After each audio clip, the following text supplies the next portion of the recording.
Mkurugenzi, imekuwa 5 years tangu nianze hii shughuli. Na naweza sema hapa sahi without fear or favor ya kwamba in those 5 years hakuna story imeshawaiuliziwa kama historia ya leo. At 10:30 a.m. local time on August 7th, 1998, a massive truck bomb exploded outside the U.S. Embassy in Nairobi's CBD. Minutes later, another truck bomb detonated outside the U.S. Embassy in Dar es Salaam in neighboring Tanzania. Mumepiga kelele, mumepiga nduru, mumenitumia mpaka death threats ndio wachapie story. Na leo hayawi finally yamehua.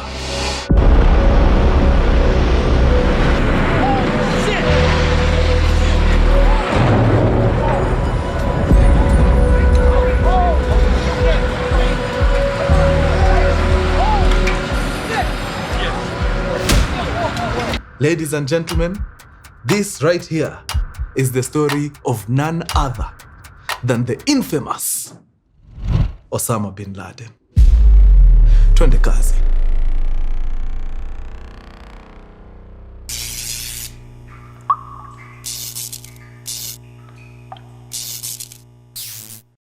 Mkurugenzi, in 1965 pale Ufaransa kuna ajuza shosho wa miaka 90 anajulikana kama Jean Calment. Although Wafaransa wanakuwaga na hii kitu ya kukua na letters nyingi kwa jina. Calment inapronouncewa Calment. Yeah, so Jean Calment at 90 years old alikuwa amefika mahali akaona, well, now I am at the tail end of my life. To be really honest, sioni hizi vitu zote nimegather zitanisaidia aje kutoka hapa.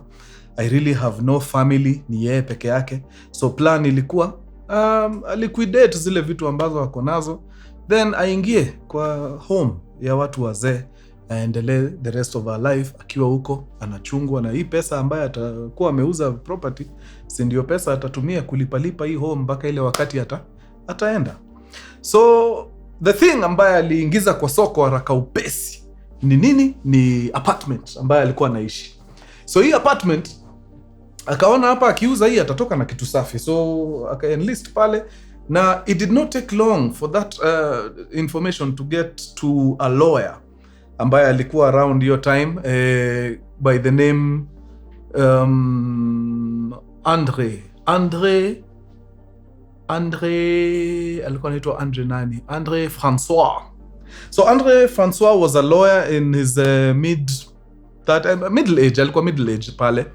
Na akapata hii ripoti na akaona, why not? Kama ajuza hapa shosho anauza hii, wacha niingie pale ninunue bas na tusukume maisha. So akakutana na shosh pale na wakakaa chini na waka come up na agreement. Kuna a special agreement walikam nayo ambayo inasema badala ya Andre kupatia shosh pesa yote in lump sum, she's about to do him one better. Yeye akue anapatia shosho kila mwezi 2,500 francs kila mwezi until such a time when shosh will exit the world. Do you know what that means? That means that wakiingia kwa hiyo agreement saa hii na Francois aweke down payment ya kwanza, then shosho akufe next month, hiyo apartment imeenda na 2,500 francs. So Francois akapiga hesabu ya haraka akaona huyu shosho ako 90.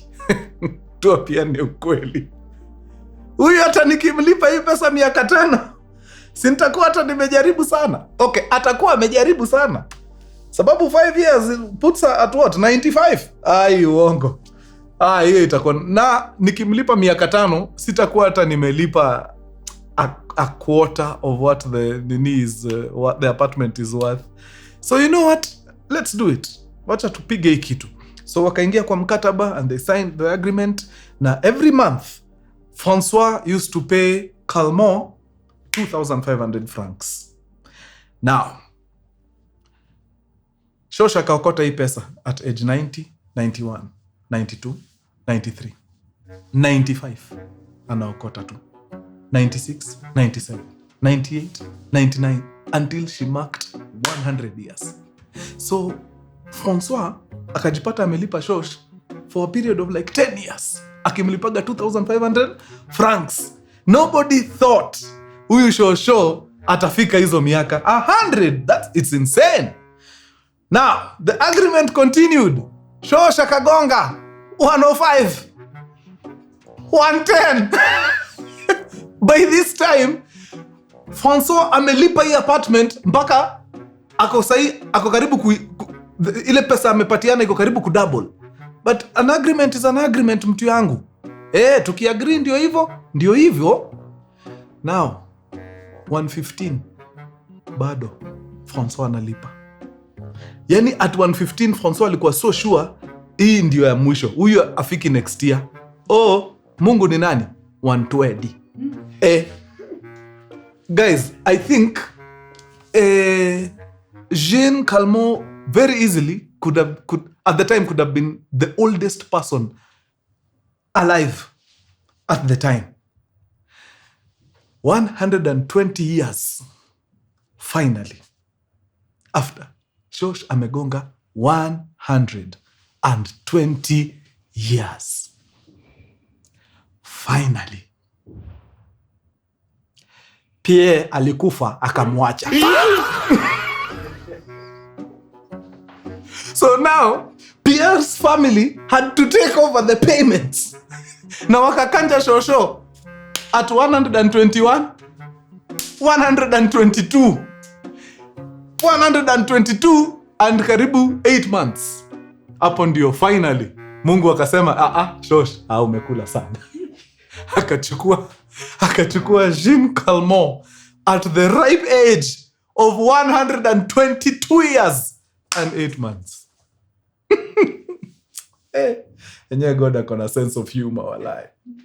Lawyer alikuwa so sure amekula apartment rahisi. At 90, shock on him.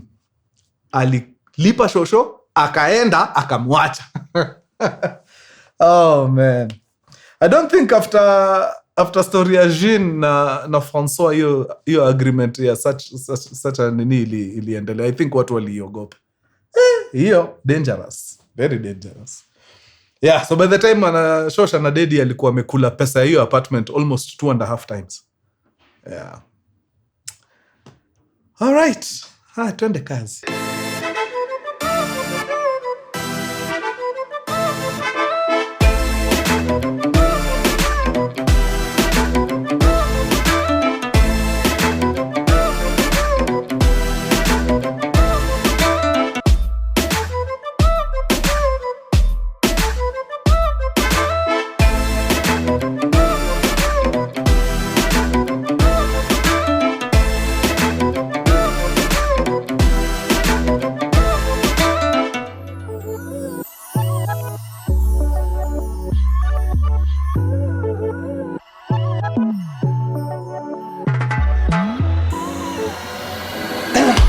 Mkurugenzi! Oh, my man. Headline hitters na kama K. When you see Mkurugenzi in the building, you just know he's got the juice.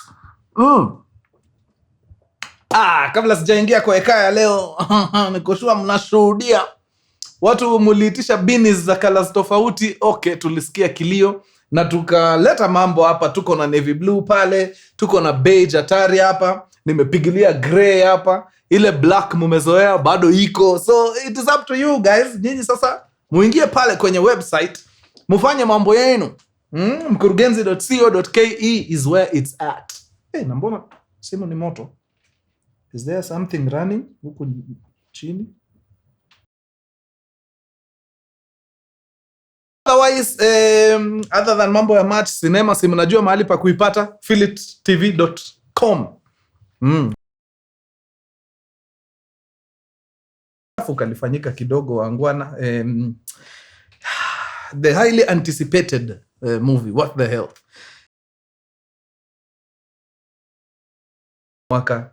Mambo haikuenda vile tuli expect. After kupiga budgets pale zilituonyesha.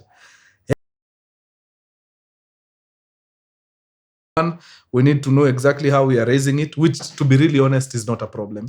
Waga kuna kitu si ufanyaga, tuna open up crowdfunding kutoka kwa wakurugenzi, na wakurugenzi who come through wanatusaidia na financing, then after like 10 months tunawarudishia na interest.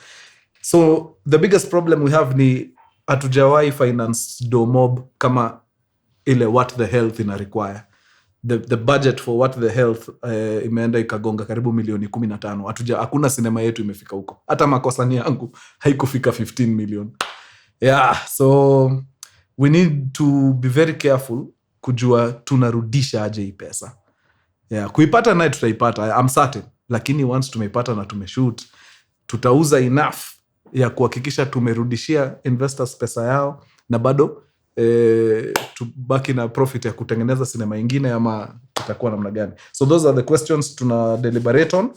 Then once tumejipanga kabisa, tuko sure kabisa vile tunarudisha hii pesa, we'll let you know. Yeah, tutakuja kwenu ndio tupange mikakati. Sasa wadau, hapo sawa. So mtuieni radhi, hii mwaka wacheni tutulie. Next year let's pick it up from there. Tutakuwa tushajua vile tutakacheza. Safi.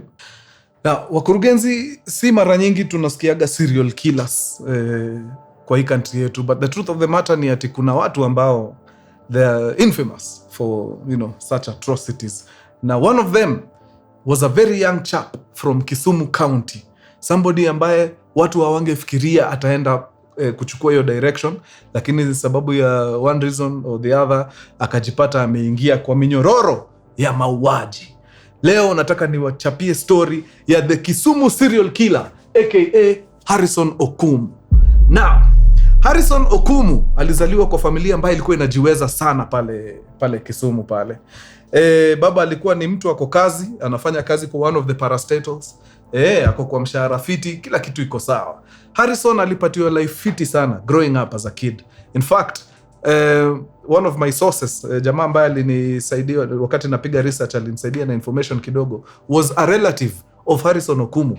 And he said that at some point, wakiwa primary school, around class 5, 6 thereabout, the father alikuwa anaweza hata ingia kwa wallet apatie mtoto 1,000 kadhaa zake za kujibamba tu.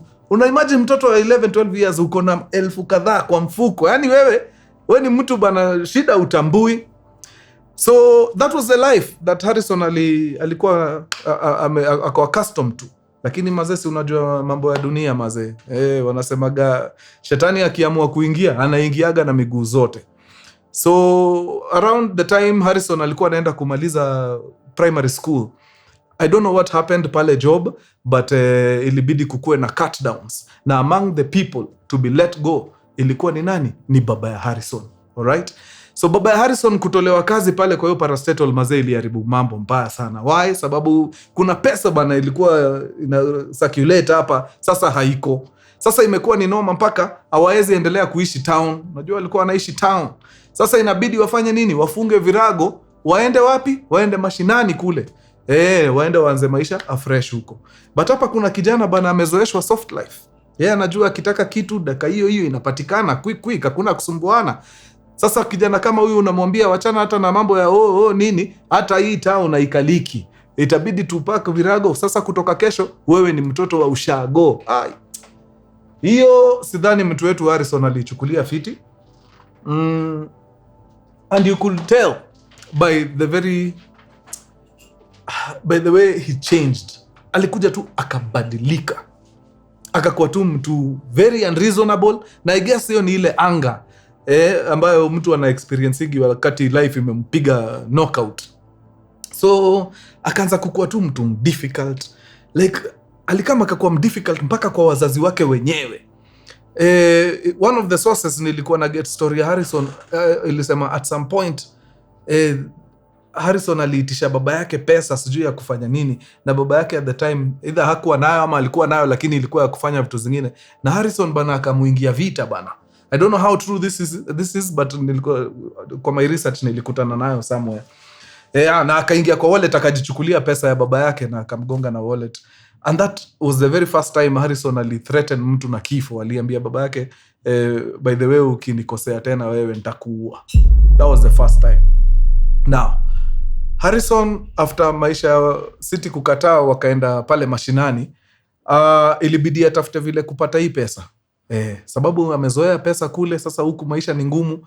So akajaribu, aliingia mijengo hapa na pale. But mtu amekula soft life, tena uanze kumshikanisha na koroga. Sijui mawe 9x9 kubeba, hiyo atambui. So hakulast pale kwa mjengo. Akangangana kutafuta makazi hapa na pale. There's a sugar factory iko somewhere huko in Nyanza, mtaniruhusu tu nisiitaje. Huyo ni mtu hajazoea iPhone kabisa. Now, so kijana akaendelea kutafuta kazi. Akaenda akapata kazi kwa sugar factory, sitaitaja, but iko somewhere huko around Nyanza, na akaingia shughuli pale. But hata sidhani alikaa wiki, watu pale ndani wakaanza kunotice some very weird things happening. What am I talking about? Wale watu walikuwa wakija kazi wanakuja na baiskeli zao ama pikipiki zao. Wanapark pale, kuna area fulani tu ya employees kupark mashini zao, wanaingia wanapiga kazi. Jioni unachukua baiskeli yako ama pikipiki yako, unaelekea nyumbani. Day one baiskeli ya mtu imepotea. Kidogo baiskeli ingine imeenda. Watu wanashindwa ni nini maze. Although a few of the people huko ndani wakaanza kujiambia hapana, hii kitu haijawahi happen. Lakini tangu kijana mniwa kuje uhari, vitu hapa zinaanza kufanyika design atuelewi. Ghafla bin vu baiskeli ingine ikaenda, wakasema hapana. No, hapana. We must get to the root of this. Lazima tujue ni nini ama ni nani anachukua mambo yetu pale kwa parking. So wakalay trap. Wakaacha mtu mmoja akiwa rada hapo. Na by the way, jamaa kudisappoint. Harrison anaonekana tu akitoka shughuli pale ndani vizuri, wakati watu bado wanaendelea na kazi huko ndani. Anakuja hii raundi, anachukua pikipiki, hata si baiskeli. Anachukua pikipiki, anatoka nayo, anaisukuma, I think anaenda, anai-jump start sijui wapi, and it takes off. By the time anajaribu kutake off hapa, huyu mwenye alikuwa na watch ameshapiga report yuko ni aje. Ukweli jamaa ndio anatuibia, tokeni tumuai. So jamaa bahati akawasha pikipiki na akatoka mbio na akaenda kabisa. I think the motorcycle was recovered, but Harrison mwenyewe akajitoa. Now, kuona bana hapa sasa ameshachoma, ikabidi arudi wapi? Arudi mashinani. But hizi vitu za hapa kwa sugar factory nini, hizi ni just some of the things ambazo Harrison alikuwa anafanya. Huyu jamaa alikuwa anavuruga huku nje mbaya, ni kuibia watu, kupiga watu. Alafu the thing about Harrison, alizaliwa yani mwili limkubali. At age 12, 13 alikuwa anatoshana na walimu wake. Alikuwa ni mtu ako sawa. So ni mtu ukakutana naye kwa barabara akwambie leta kila kitu, unampea tu. Huwezi hata bishana na huo mtu. Ni pandikizi la mtu. So alikuwa amesumbua sana. Huku mali alikuwa amepata job, amewaibia mabike, pikipiki ndio hiyo imefanya amejulikana. Sasa pia huko amehepa. Sasa hana budi ila kukaa ile mashinani ambaye hakuwa anataka. Juu huko ndio the only place angehepea. Hii kuonekana huku kwa urban areas amechoma, wase wataki mambo yake. So akahepa. Akarudi wapi? Mashinani. So pale mashinani mazee akaanza kupima, akaanza kuona pia hapa pia anaweza vuna hapa. Si watu wanapiga tu kazi hapa na pale, kuna watu wa pikipiki wanabeba. Kwanza nikawashika jioni na waibie ile pesa yote wamefanya kazi hiyo siku, na hiyo pikipiki pia inatembea. Kwani iko nini? Now, one evening, and this is after jamaa sha establish dominance huko, mpaka watu washaanza kuogopa. Alinyonga watu huko mpaka ikakuwa yani ni unwritten rule. Ikishaanza kufika 6:30 kagiza kakianza kuingia, msipatikane nje, ingieni ndani kwa manyumba, sababu ule jamaa hali anakupata anakuvuruga hapo. But they didn't know exactly ni yeye. Hao walikuwa wanaona tu kimutu kikubwa kinawafanya mbaya na jamaa anaenda. Hawakuwa sure 100% ni yeye. So one evening ameenda amejificha mahali kwa matawi hapo. A bodaboda rider ametoka shughuli zake. I think alikuwa anaelekea wapi? Anaelekea nyumbani. Akiwa tu kwa barabara hivi, Harrison anatokea. Kidogo jamaa wa bodaboda amesimama. Kidogo ananyang'anywa kila kitu. Kidogo amejaribu kukani kama ana resist. Harrison anamnyonga kabisa. Ananyonga kabisa mpaka jamaa anazima. Harrison anamchukua, anaenda anamtupa wapi? Kwa well. Kuna well ilikuwa imechimbwa somewhere pale, anamtupa ndani. Na anachukua pikipiki na anaingia nayo mitini. Alright? Now, around this time, something else also happened. This is again from another source. Harrison anaenda nyumbani, anaintroduce family yake kwa this gentleman mwenye wamekuja pamoja, na anaintroduce the gentleman as his friend from Uganda, na huyu gentleman amekuja na mradi ya kazi, so anataka kuconnect Harrison na kazi. Na wazazi wa Harrison wanajua vile Harrison ni mtu amekuwa kichwa ngumu, so wakisikia kuna probability ya kijana kutafutiwa kazi aende afanye shughuli, wanafurahi deadly juu wanajua finally tumepata kitu ambayo itatoa kijana wapi kwa hizi minyororo za hii nini anafanya huku nje. So they have dinner as a family pale, Harrison, huyu jamaa ambaye anaitwa David na wazazi wa Harrison, na kila kitu inaenda sawa. Lakini usiku Harrison anaambia wazazi anataka apeleke David mahali aende apumzike, ama walikuwa wanaenda kujienjoy kidogo. Walikuwa wanataka waingie club kidogo, na wazazi hawako na pressure sababu kama nyinyi ni marafiki si muende mjibambe. But Harrison akitoka aliitisha brother yake gumboots, which was weird because gumboots za kazi gani? Si unaenda club unafaa kuwa unapiga luku, unapiga gumboot kwa nini na unaenda club? But you know what, haina mambo, shika gumboots waenda shughuli yako. So Harrison akachukua gumboots na yeye na rafiki yake David wakatoka na wakaenda. Later in the night, David anarudi, Harrison anarudi, gumboots of course ni chafu nini, akaziweka hapo na akaendelea na maisha kama kawaida. Now, a few days later, kukaanza kuwa na wasiwasi kiasi. Sababu gani? There's a motorcycle rider hajaonekana kazi a couple of days now. It is so unlike him. Nyumbani kwake wanashangaa jamaa alienda wapi? Alikuwa kazi tu vizuri, but this one night hakurudi. So anaweza kuwa kwa wapi? So villagers wakaanza manhunt, kujaribu kutafuta huyu mtu wa pikipiki, kwani alienda wapi? Wakurugenzi, it does not take long for them to discover a body mahali in a swampy area. Na ripoti ikafika mbio, ni aje kuna mwili tumepata in a swampy area, na tuna suspect yule bodaboda rider ambaye tunatafuta anaweza kuwa ndio huyu. So ile body ikachukuliwa nini, na wale ambao wanamjua wakaambiwa waende wafanye nini, wamuidentify kama ukweli huo ndio ule bodaboda rider ambaye anafanya nini, anatafutwa. So part of the family wakakimbia pale kwenda kuangalia hii body imepatikana, inaweza kuwa ni mtu wetu. Na wakafika pale na wakaonyeshwa mwili, but lo and behold, the person that was sleeping there was not their relative. Haikuwa ule mtu wa ule mtu wa bodaboda. Now, after kupiga investigations kidogo, kuchunguza hapa na pale, wanakuja wanadiscover huyu mtu ambaye amepatikana hapa ni yule David ambaye aliletwa na Harrison kwa nyumba, wakakula pamoja na wazazi wa Harrison, na wakatoka pamoja wakisema wanaelekea wapi? Wanaelekea klabu. So now hapa ndio vitu zinaanza kujipanga pole. Juu huyu mtu alisema ameenda klabu na akaitisha gumboots. Kidogo anarudi na zile gumboots zina matope nini.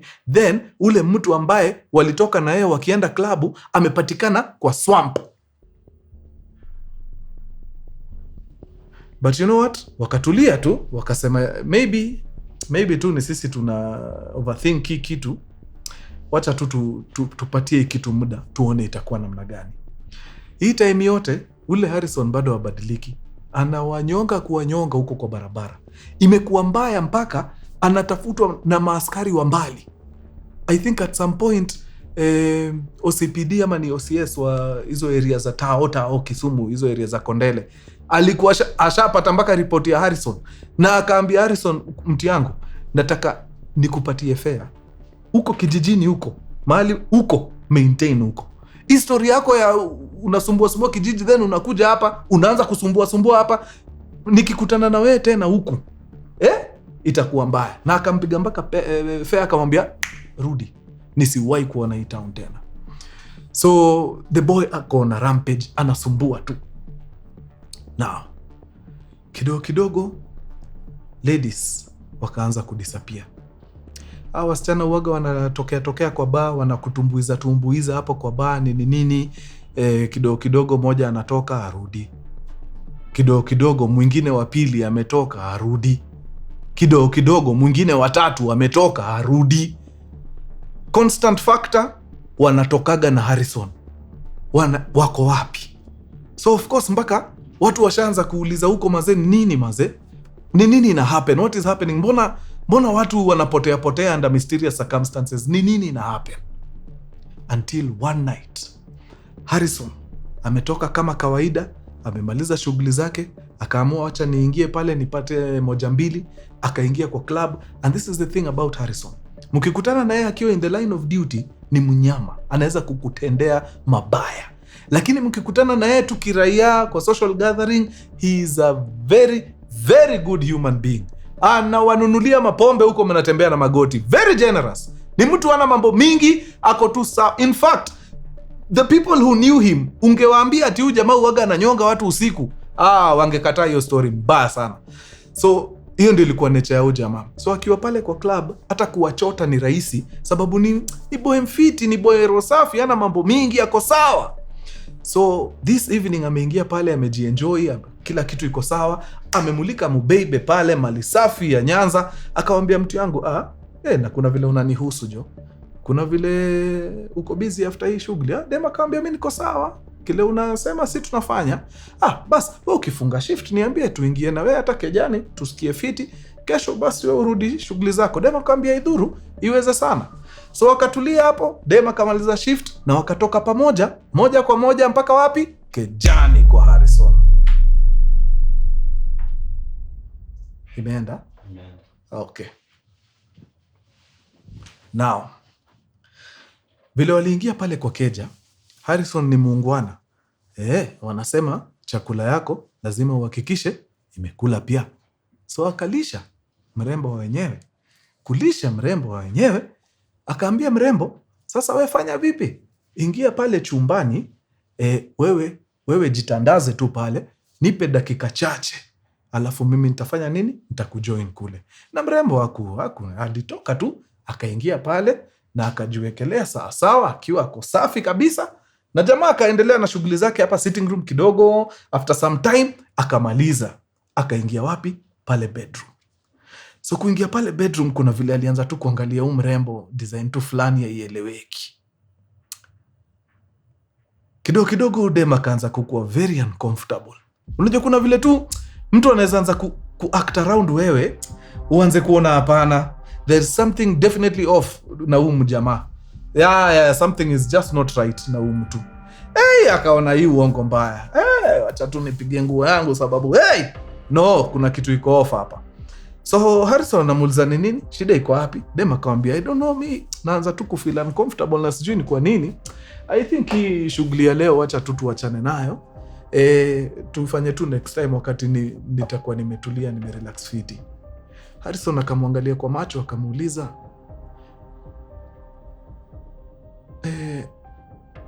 nikikuonyesha kitu hapa utashtuka, na ukishtuka utaanza kusumbua. Sitaki usumbue, nataka tu nikuonyeshe kitu na nikuulize tu swali moja simple sana. Of course msichana anashtuka, anashindwa okay, ni nini inaonyeshwa? Harrison akamwambia enda pale kwa kitanda, inua hiyo mattress. Dema akaenda pale akainua mattress, akaambiwa hebu angalia hapo chini uniambie unaona nini. Dema kuangalia chini ya kitanda, believe it or not, anaona 3 heads, vichwa 3 chini ya bed. Severed heads, so ni vichwa peke yake. Na akiangalia fiti anaona hawa walikuwa warembo, sababu one of the heads hata iko na mpaka wig.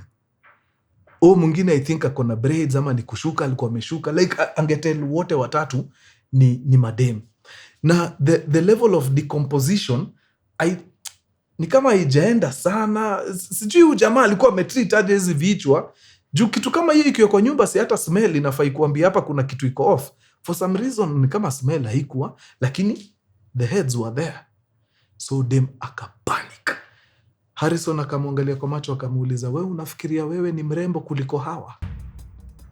Na kama hawa ni warembo hiyo design na wamejipata hapa, wewe unafikiria naweza kukufanyia nini? Wangwana, adrenaline kuna kitu yofanyia mtu.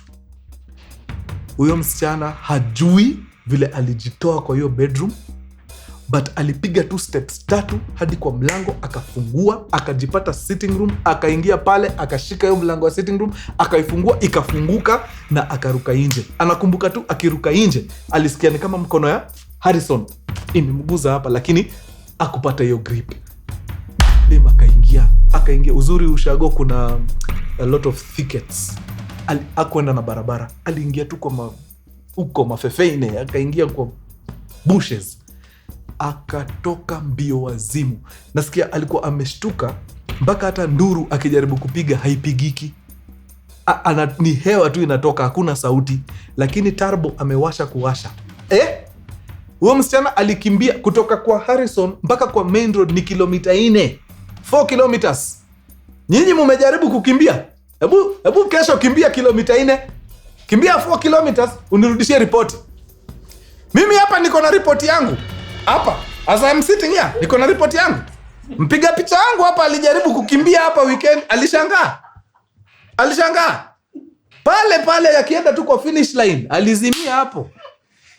Aliamuka anashindwa, na kwani walileta finish line kwa hospitali? Yes. What's happening here? It's no joke. Mkiona mpiga picha wangu 44 mumhag, ameyapitia. Ameyapitia huyu. It was bad. So ndio mrembo akimbie kilomita 4 non-stop. Huyo ni mtu ameenda kama risasi. So alienda straight wapi? Kwa police station. Akaenda mazee akaambia maafande huko wadau, aiswa story nataka kuambia itakaajaba, lakini maanze mkaweza kimbieni Tekengori mpaka kwa hao fulani muende muangalie, sababu something is definitely not right huko. So akawapatia story yote kabisa, akawaambia kila kitu watapata nini. Na askari hawakupoteza wakati, ni kuwasha gari Tekengori kurudi mpaka wapi? Mpaka kule. So maaskari wakafika huko na immediately hiyo homestead ya kina Harrison ikakuwa ni nini? Ni crime scene. Of course mambo inaendelea mpaka kuna kucha. Juu by the time unajua walikuwa wanatoka na Harrison kwa club waende kwa nyumba, ilikuwa ni huko masaa 7 saa 8. So by the time anatoka huko akikimbia hadi kwa police station, unaona ni karibu asubuhi inaelekea, ni masaa 10 hapo. So by the time makarao wafanye mambo yao wakuje huko wajimobilize vizuri, ilikuwa kushaanza kukucha. Na pale mashinani watu wakianza kuona kuna activity, makarao ndio hao wanaingia. Villagers siwaga lazima wakuje wachunguze kwa nini inafanyika huko. Ndio wanapata ripoti. Huyu kijana Harrison ambaye amekuwa akiishi hapa ni mtu amekuwa akifanya watu mbaya huko nje. Okay?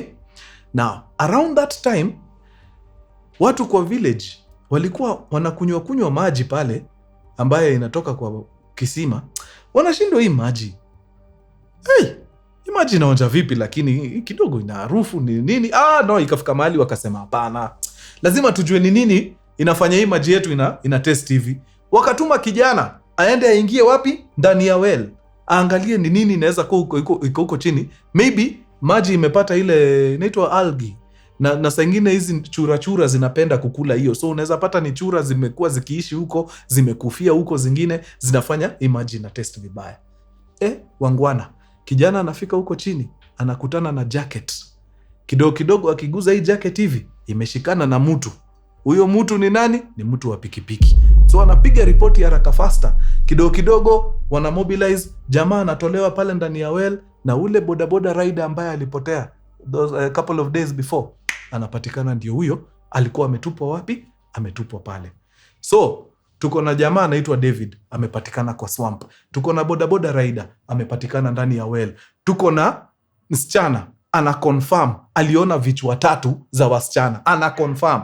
Ziko wapi? Ziko kwa keja ya Harrison. So makarao wanaingia kule na wanapiga surveillance kwa hiyo keja, wanakiangalia hizi na vichwa ukweli walizipata. They were there. So ni kuangalia hii nyumba, kama vichwa ziko hapa, where are the bodies? Wakadiscover pale nyuma ya nyumba kulikuwa na like a shallow grave. Jamaa alikuwa amefanya nini? Amechimba.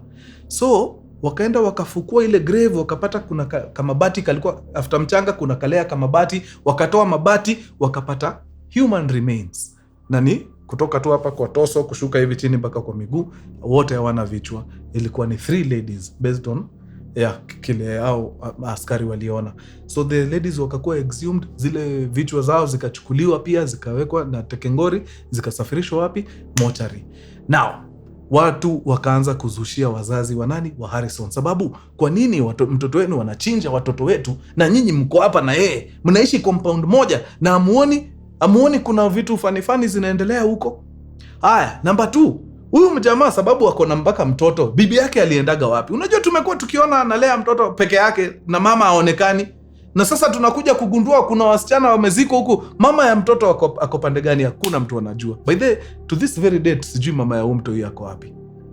Kama kuna mtu anajua history ya Harrison anaweza confirm kama the wife is still alive, ama maybe wale wanafukuliwa huko alikuwa one of them. So ikakuwa ni mbaya sana. Villagers wakasema hawasikizi excuse, mtoto wa nyoka ni nyoka. Kama mtoto wenyu amekuwa akifanyia watu wetu hivi, hata nyinyi mkwende. Wakachoma hiyo homestead deadly. Mama akahepa akaenda kwa watu wao, mzee akahepa akaenda kuishi na brother yake. Actually one of his brothers ni mtu mbigi, I think he was a chief or something. So most of the time hata Harrison wakati anafanya hizi masihara ndogo ndogo za kuhandahanda watu nini, akipelekwa karao, huyu uncle ambaye alikuwa chief alikuwa ni mtu anasikizwa kiasi. So Harrison for some reason alikuwa anajipata. But sasa hii kesi imekuwa bigi sana. Hii hata uncle hii akanawa akasema kama imefika hapa hii tricky. So ile homestead hivyo ndio ikakuwa. But as yote ina happen, mzee mzima Harrison hayuko. Ako wapi? Amechana mbuga, ameenda. Sasa ni manhunt. Walitafuta huyo kijana. Na kwambia watu walitafuta Harrison for a period of like 2 months. Okay? 2 months later, I think simu ndio ilimpeana. Ikagundulika Harrison ako wapi? Ako Mombasa. So of course, maofisa wakaongea kutoka hizo side za Kisumu, wakakommunicate na wenzao wako Mombasa, wakawapatia details, wakawaambia ni aje huyu kijana msikubali atoke kwa hiyo city, sababu ni kijana hatari sana. Kwa mikono yake watu 5 wameenda. So huyo kijana mumshike na mumlete hapa immediately. So cops wa hiyo side nyingine wakapata hiyo brief, mara hiyo wakaingia pale manhunt, na before long wakaokota Harrison akiwa kwa basi anapanga kwenda wapi? Northern part of Kenya. Wana suspect plan yake ilikuwa kwenda avuke boda, aungane na kikosi ya Al-Shabaab, aendelee kazi yake. Clearly yako na talent. Now, askari wakamtoa. Mara hiyo ni kumsafirisha kutoka Mombasa. First stop ilikuwa hapa, I think ilikuwa Pangani Police if I'm not wrong. Akaingizwa pale. Of course hii time yote anasema yani ana makosa. Pale akatulia then kidogo akasafirishwa mpaka wapi? Huko mahali alicommit hiyo ngori. Kuingia kule mara hiyo si nikufunguliwa nini? Nikufunguliwa kesi. So sasa ni kesi isikizwe, sentencing ikuje, jamaa tupo ndani. So kuingia pale of course kesi ikasomwa, akasukumwa kwanza remand hapo Kodiaga. Then sasa kesi investigations ifanyike, ndio sasa kesi ikuje isomwe fiti, jamaa rushwe ndani. So hii time hizi makesi zina happen pale kotini.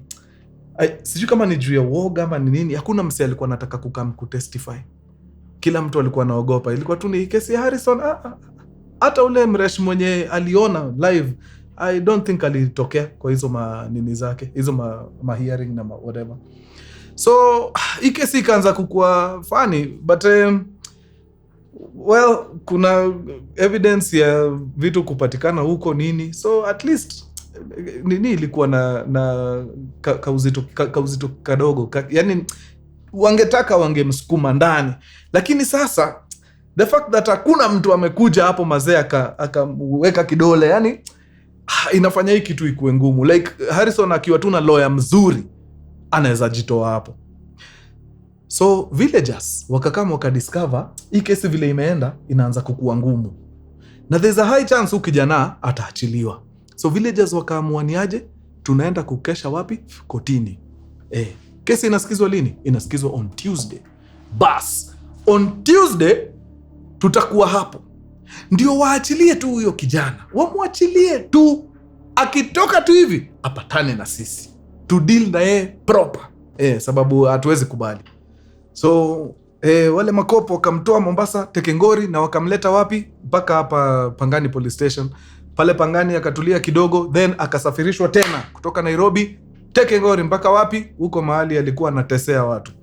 So pale Kisumu of course lazima ukisha kimbizwa kotini waone uko na kesi ya kujibu, wanakusukuma remand wapi? Kodiaga. Na huko ndio aliingia remand akingojea sasa mahakama ifanye kazi yake, bas funguliwe kifungo, mashtaka. So akiwa huko ndani, ule jamaa naye ni hatari mazee, anavuruga watu proper, alitandika wafungwa. Harrison mazee alikuwa anakunguta wafungwa huko mbaya sana, vita deadly. Yani alikuwa amefika yani ile point ya nothing to lose, ni kuwatandika tu. Huku kwingine naye kwa kesi mambo tena iendi vile watu wanatarajia. Sababu gani? Sababu hakuna mtu alikuwa anataka kukam kwa hii kesi ya ujamaa. I think watu walikuwa wanamuogopa, walikuwa wanajiuliza mazenda kama hapo ni testify against ujamaa, alafu for some reason tu aachiliwe, si hivyo ndio amenimaliza walai. So watu walikataaga kwenda tu kotini juu ya story.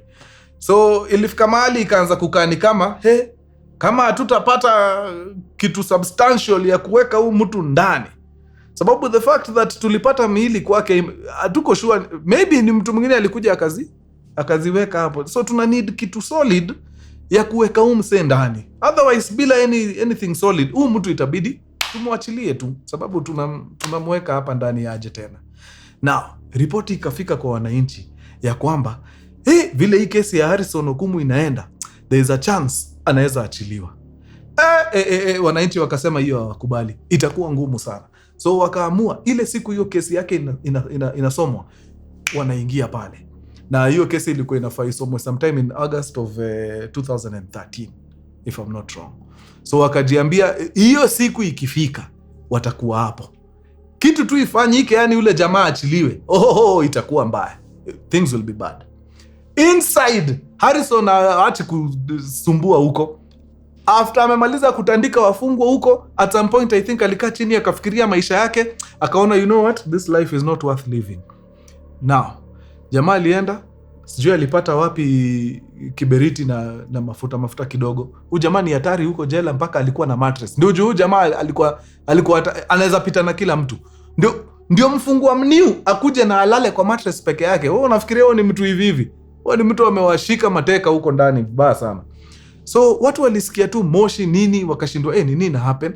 So kukuja kuchungulia kwa cell, wanapata Okumu amewasha mattress moto na amelala juu, ni kama anataka kuchomeka na hiyo kuungua hapo kwa hiyo mattress. So of course the wardens wakakuja wakazima hiyo moto nini, na wakamchukua wakamtoa kwa hiyo area. So I guess ni mtu at some point alikuwa shaanza pia kufika mwisho, anatafuta tu design ya kuenda. Now even though alikuwa anavuruga watu huko kwa jela sana, for some reason alikuwa tight na a group of guys like 3-4 guys walikuwa gatu hawavurugani, wanasikizana, hata wanakaaga chini wanapiga story pamoja. Like ni watu tu walikuwa nasukuma maisha fiti huko ndani. Now fast forward to the day before the court hearing. No, actually ilikuwa siku ya hearing, ilikuwa siku sasa tunapata uamuzi wa koti, which was I think on a Monday ndio ilikuwa the day before, so that koti ikue kesho on Tuesday. Alright? Wananchi washapata ripoti kesho, ndio nini? Ndio huyu jamaa anasomewa mambo yake. So wanajimobilize huko, ndio on Tuesday wakuje hapo wamngoje. Juu walikuwa washapata ripoti, umse kuna vile anaweza walk. So akitoka tu hivi, anatoka kwa mkono ya serikali kama ameingia kwa mikono yetu. Tunataka tupambane na yeye sawa. By the time wanafika huko on Tuesday, wanakutana na habari. News inasema nini? News inasema that previous day, which was on a Monday, Harrison Okumu got into a confrontation with the guys ambaye ni marafiki zake, watu ambaye walikuwa wanakaa vizuri. They got into a confrontation somewhere, chuma sijui ilitoka wapi. One of the guys akatandika Harrison chuma ya kichwa deadly, na wakuona ni kama hajaenda, wakashika hiyo chuma wakaiweka wapi? Kwa shingo, na wakanyonga nayo sawa. So he ended up dying inside the cells, na wale jamaa wakakubali mashtaka, wakasema tulikosana na huyu jamaa, he had to go, na akaenda. So on Tuesday, as the guys were waiting for this guy kukuja kutolewa ndio wadeal na yeye, wanapata ripoti ya kwamba Harrison Okumu was murdered usiku wa kuamkia leo, which was the Tuesday ambaye alikuwa anafaa aingie kotini wajue kama anareleasiwa ama anaenda ndani. And that is how Harrison Okumu lost his life. Yeah. So wananchi, it was a bittersweet feeling. I guess walikuwa wanataka hao wenyewe wammalizie. Unajua, walikuwa wanataka deal na yeye, but hawakupata hiyo opportunity. But either way, ule mtu walitaka aende, alikuwa ashaenda. So mwili ikatolewa pale, ikakimbizwa mochari pale. Baada ya siku kadhaa, ikakuwa ni siku ya mazishi. Wale wananchi hawajamalizana na Harrison, bado wanamtaka. My friend, kutoa tu hiyo mwili mochari mpaka mahali aliziko huko kwao, mahali villagers walichoma, hiyo body ilikimbizwa na Land Cruiser za askari karibu 6.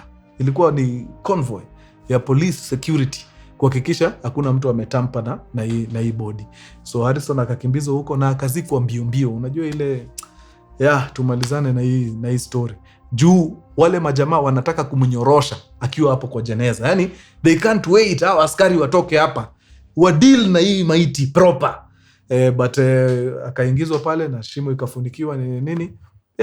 Na watu wakakubali tu matokeo and they left the compound. Lakini hiyo familia haikuwa irudi hapo tena, sababu watu walisema hata hao they have a case to answer. Hakuna vile mtu anaweza kuwa anatambariza watu kwa compound na mnaishigi na yeye na hakuna mtu amenotice kitu aje. Well, the parents wali insist hizo vitu zote hakuna hata moja wali discover.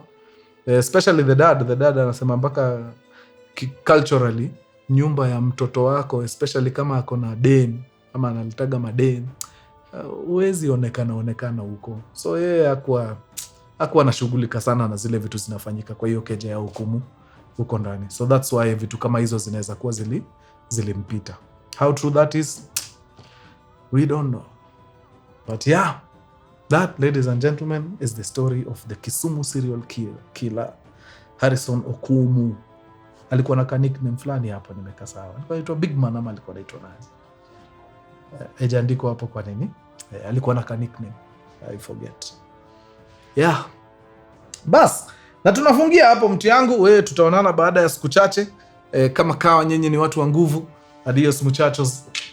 Peace. All right.